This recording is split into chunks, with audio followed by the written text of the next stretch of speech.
A day in my life as a trying hard content creator.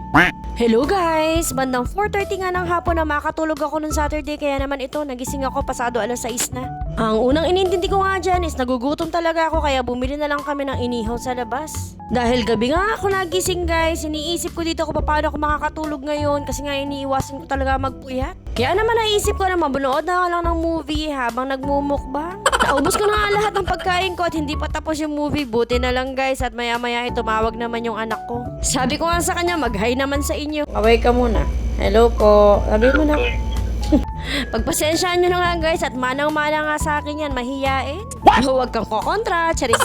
Sa dami nga na pinagkwentuhan namin, umabot kami ng alas 11. Fast forward nga tayo at linggo na nga ito, nagulat ako paggising ko walang power. Natapos ko na nga rin yung linisin yung bahay kaya hindi ko na alam kung ano ang gagawin ko. Hinihintay ko na nga lang dito yung mga tatay ko kasi sabi nila pupunta sila. At nung nagchat na nga sila guys, ay hinanda ko na talaga agad yung breakfast namin kasi nga dito sila kakain. Ininit ko na nga yung mga ulam at saka ipinirito ko na tong Shanghai na request ng nanay ko kasi nga paborito niya yan. Pagkatapos ko nga ihanda yung breakfast, ay inayos ko naman yung mga ulam na ipapadala ko sa mga magulang ko kasi nga pinagpapa ko na sila ng mga ulam nila for 1 week para hindi sila bibili ng mga fast food lagi. Niluto ko rin yung mga ulam nila kahapon ng Sabado para nung pagdating nila ngayon ay iinit ko na lang at ipapa ko na lang. At saka noon, pagkakakain na sila, microwave na lang nila yun sa bahay. Ito na lang talaga yung magagawa ko ngayon kasi guys, ayaw talaga nila dito tumisan sa akin. Kahit ilang beses ko na silang inaya na dito na lang tumira sa akin. Tinatapos ko na nga lang yung pagpapak dyan guys at sabi ko sa tatay ko is pauna lang pakainin yung nanay ko kasi nga hindi makaakyat yung nanay ko dito sa apartment ko. Pagkatapos nga niyan ay kumain na rin kami. Alam nyo ba guys, pag nakikita ko yung mga nanay at tatay ko, nare-realize ko na talagang matanda na sila at nape-pressure ako sa buhay.